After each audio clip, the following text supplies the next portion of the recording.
Welcome to the From a Writer's Perspective podcast, the podcast by writers, for writers, and everyone that loves a good story. We are your hosts, Khyrian Storms and Leonard. For episode 6, this podcast will dive a little deeper into how me and Leonard got started. Over the span of 8 years, we worked on 4 stories and learned what we believe is the foundation of our writing toolbox. And this is likely the episode that will bring beginning writers the most value. But first, Leonard, what have you been up to in the last 2 weeks? Well, you know, I'm trying to learn something new every day.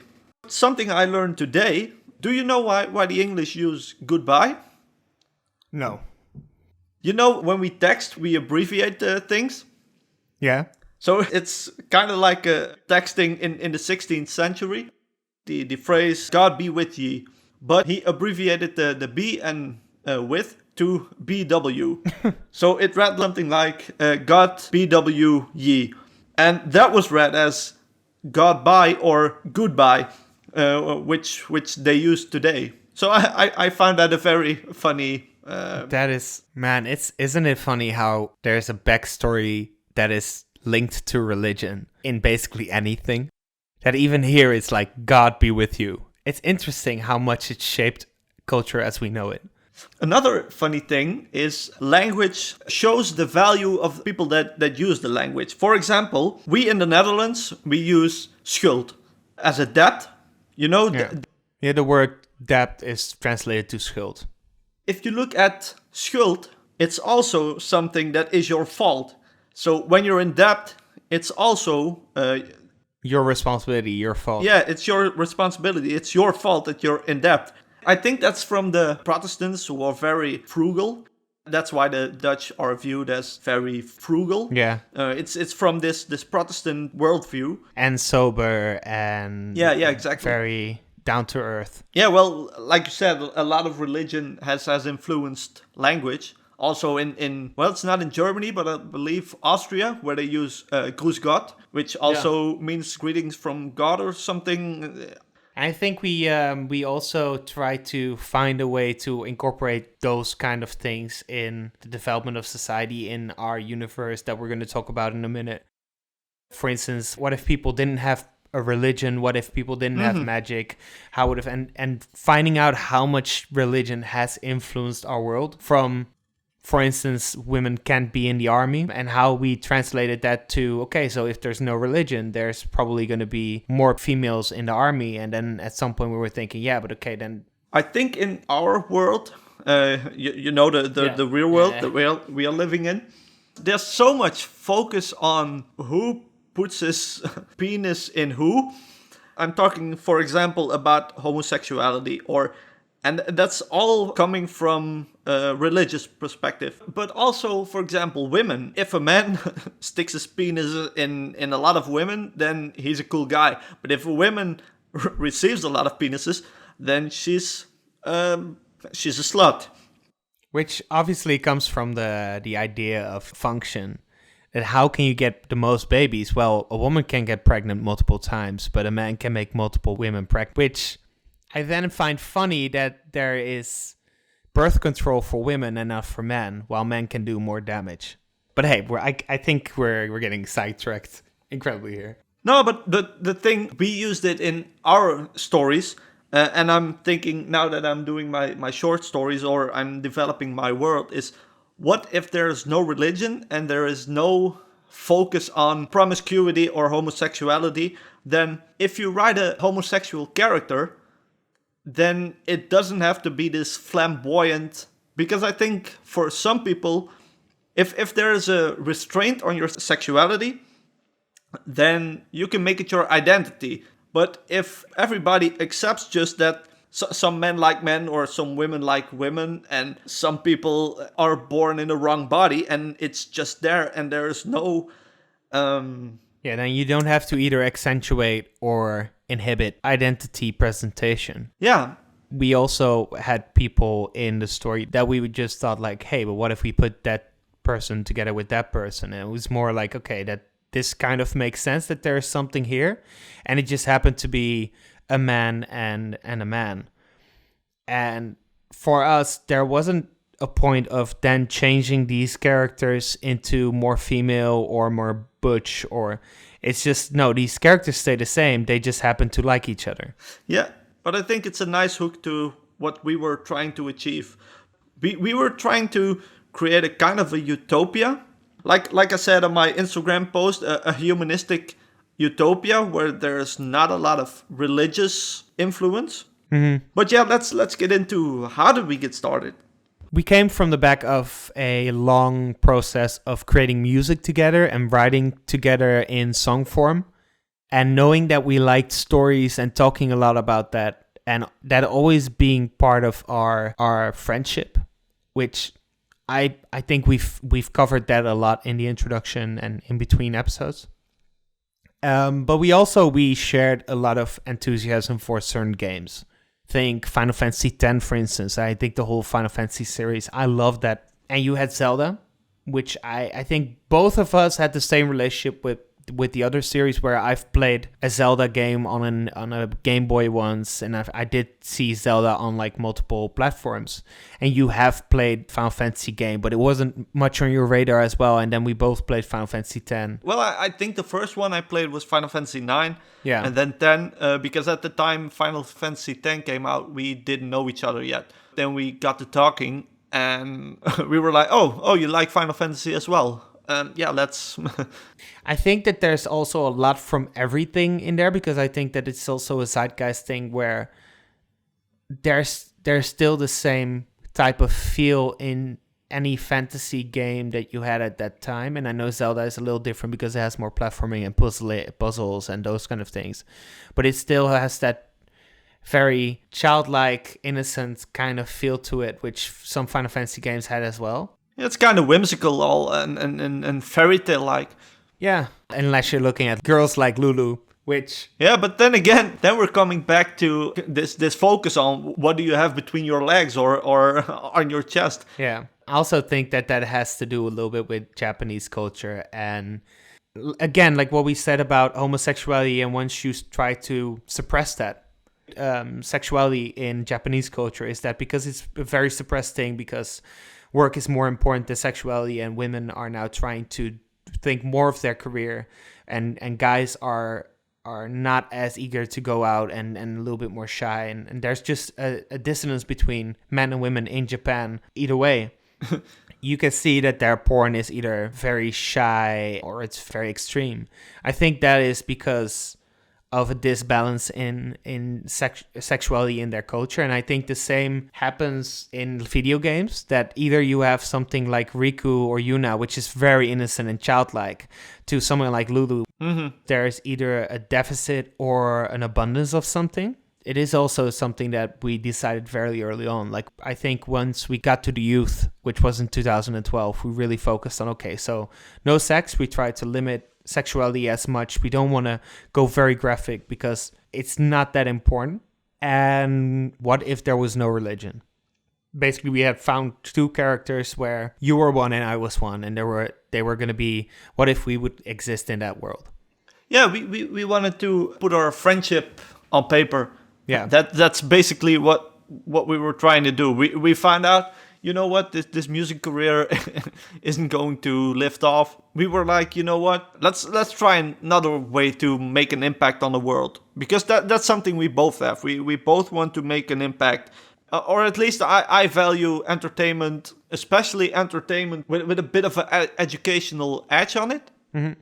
And you during the process of this writing collaboration, you were reading a lot of literature. Mm-hmm. So there's a lot of osmosis happening there as well, where you try to write more poetically and with more prose. And you could find that throughout the collaboration as well, that your writing got a lot more mature. Mm-hmm. Well, I didn't read a lot until a lot later, and you can notice that as well in the writing, as there was a dissonance between our skill level, because you never grow in the same pace. Yeah, and you're an emotional writer. I think we discussed this before as well. Mm. I try to make everything grammatically correct and tinker every letter on the page, while you're like, I'm going to write and it has to feel right. And if it's grammatically correct or the spelling mistakes, well, that's not important.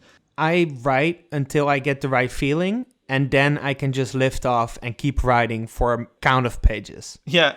And for you, I think that you just start writing and you just start to go very consistently with, I try to do this, and you just try to get the right sentences out. Yeah, but then you wrote a page or 2 pages or I don't know how much. And then I was like, okay, if I'm going to continue from here, I need to know what happened on the previous page or pages. Read your sentences, and then I was like, maybe we should change these words. And you start to edit each other. And you're not satisfied with how I edit, and I'm not satisfied with how you edited it. And that is something that applies to not only if you're reviewing someone else's work, but it applies to your own work as well. And editing every enthusiasm you have when you start, you don't create that momentum. You basically stop your momentum from ever starting. So what was fun about when we started The Youth, which is a story basically about a father returning from war. He brings home... orphan. Yeah, war orphan.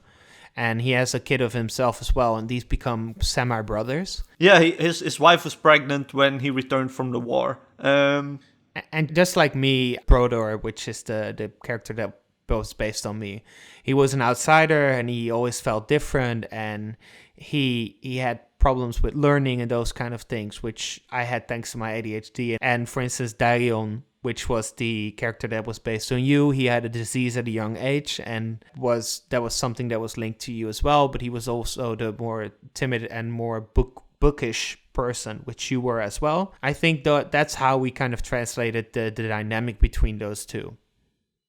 And then we just threw them into different situations that had to do with them growing up in a royal family, to the point of Deirion's father, which was then the adopted father for Brodor, dying, which was a link to... My father dying. I think your father died from a heart attack. Right? Heart complications. Okay. It wasn't a heart attack, but at 54 he had the heart of a man of 85. So there was something wrong with it. But yeah. Okay, I gotcha. How we would translate this to this world was there was an assassination, and the father was killed by an assassin while he was standing on the tower during the Blood Moon festival. And from there on, they would go on this journey to find the killer of their father. They would even meet a hunter somewhere around the journey, which they had to. We kept forcing it to go to that place because we wanted to get to that hunter. It's in the intro episode we spoke about this whistle, which belonged to the hunter. They went through this creepy forest and he found a coat with a whistle in it. And this whistle, we didn't explain that in the intro episode, was for a dog. And I had a dog at the time, and we often walked through the forest. Brodor and Deirion, they went hunting with a headhunter. Headhunter is a how do you call it? Yeah, that's not the great. She was the lead hunter of all the other hunters. You had factions, basically. You had the Butcher's Guild, you had the Woodworkers Guild, you had all these guilds. And the Hunters Guild was the one that was also living in the castle because they provided what was most essential to society. Yeah. Hunting was a pretty big thing. Yeah, which actually makes no sense because farmers are probably more important than hunters. And you mentioned the Blood Moon Festival or the 5 Moons Festival. I think we changed it a little bit later on, yeah. But the hunter was elected each year. There was this competition, and they had to find the Koopy Loopy. you remember that one? Yeah. It was this sort of rabbit creature, which was... It wasn't great. Let's just... It was not indigenous to the area, and they took it from somewhere deep inland. Also doesn't make sense, but great. Yeah. But but that's the fun thing about writing as kids. It's just this unbridled fantasy. Everything is possible, and if it works, or you don't even have to explain how it works. No. It just works. Yeah, that's why we incorporated this hunter. But they went hunting with their father and the main or the lead hunter, and they found this little puppy. And I had a dog, and we wanted to incorporate this puppy or this dog, and that's That's why he found the whistle. It was not heard of to take a dog. Yeah, it was sort of a dog in by the royal family, because dogs were, and this was also something we wanted to reflect upon society. Are pets okay? Yeah. Rethinking society in itself is a very good way to start your world building. Yeah. If we're talking about nothing new under the sun and the 7 basic plots, all the things we talked about before, we learned because of this process, because we rethought our society by what if, for instance, animals weren't, normal to get them into the home. Yeah, exactly. And I think that's the same with, for instance, writing what you know, but also rethinking what if that point that people don't think about that much, if that wasn't in society, how would society change? Yeah, and we only incorporated details that apply to us. For example, Brodor got a girlfriend at a certain age. His first girlfriend. And she stole from his mother, the royal family. And that was something that happened to you as well. We also wrote Deirion as a bit of a stranger. He was the kid of a king, so he was also treated very, very differently. The focus on books as well was something that wasn't natural to being a king per se. At some point, every character that we had in that book was someone we knew. We did have a very clear vision into what direction we wanted to go into. Yeah, definitely. And I think we came there by giving ourselves certain limits, certain rules to abide by. Our world was very bordered by these limits. We could do everything that we wanted, but those things we wouldn't do. Mm-hmm. And we talked about those in the beginning of the episode. So then, to go a little bit further, because I think that we can go as deeply into this in later episodes as well, where we can go from book by book. We had a problem with this story. Once the father got assassinated, we knew where we wanted to go. We had the whole outline worked out, but that outline all of a sudden was blocked by this certain city that we wanted to go by, and that was Sumatra. It had a very corrupt society. We even wanted to base a short story later on in that place. It was very fascinating. It was this place where the multiple moons that we had in orbit in that world would affect the place. Yeah, it would affect the tide, so the place was half underwater, and the poor people lived in the muddy intertidal area, while the rich were living on this island. Every time we wrote it, you felt like, hey, this doesn't make sense. And I would kind of agree with that, but you usually had a far better instinct with what would work and what wouldn't. But either way, Sumatra was always the point of no return, basically. At that point, we were already writing for 2 to 3 years. Mm-hmm. Yeah, writing and developing. It was a bit of both. I think there were 2 characters that we were really focused on. One was the Count, which was a lot closer, but we also had the Hunter from The Whistle. For the listeners, this Hunter was on the other side of the world, so we wanted to find out how did he get from Asoria, the place... Which was on the left side of the world. Yeah, the story was based in. It was, we called it Asoria, and he was all the way on another side, thousands of kilometers away. We had to figure out how did he get there. If we would have done it in reverse, this would have been excellent. Mm-hmm. I think that if we would have made a short story about certain characters in this world and would have then began the big story, we would have had the short stories to learn writing, finish things, and also learn a bit more about the world through different paths that people went on. Mm-hmm. And instead of doing research and then started writing, your short story can be as well as your writing as your research. Yes, exactly. This is a tool that I wished we knew back in 2011, but obviously we learned that, which is great. If we would have started as a beginning writer with these kind of short stories and taking on little projects, that would have made it easier to focus on how we could collaborate as well. But it will also focus us on what are we trying to attempt with this short story.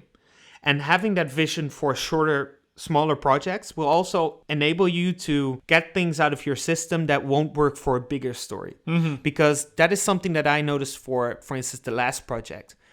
Is that if we would have gone through that process of different styles, different genres, different ways of trying to get a story across, we wouldn't have had as much a problem with Heinricht and the changes in direction. Yeah, and for the listeners, Heinricht is the story that followed upon the hunter. Yes, that is well, in between we had a very, very short moment where we were trying to write the origin story for Sumekra, but we never got very far with that because it was, it was very depressing and that was not a fun story to write. Our first chapter started with rape, I believe. There was just so much dreadful stuff in there because we knew that society was a very heavy society, but writing it and discovering what that society was, we just kind of were, well, maybe this is why we never got through Sumekra, because it was just such a tonal difference.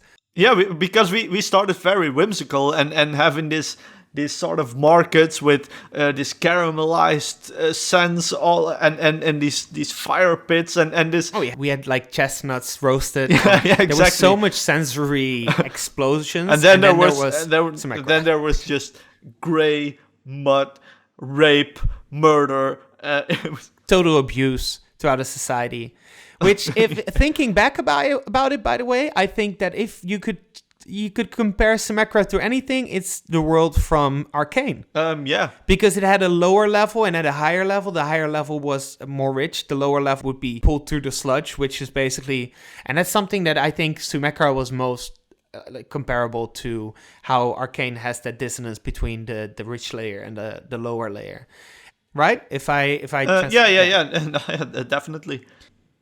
If I may ask you, because I think we always do this at the end of the episode, and I like that a lot.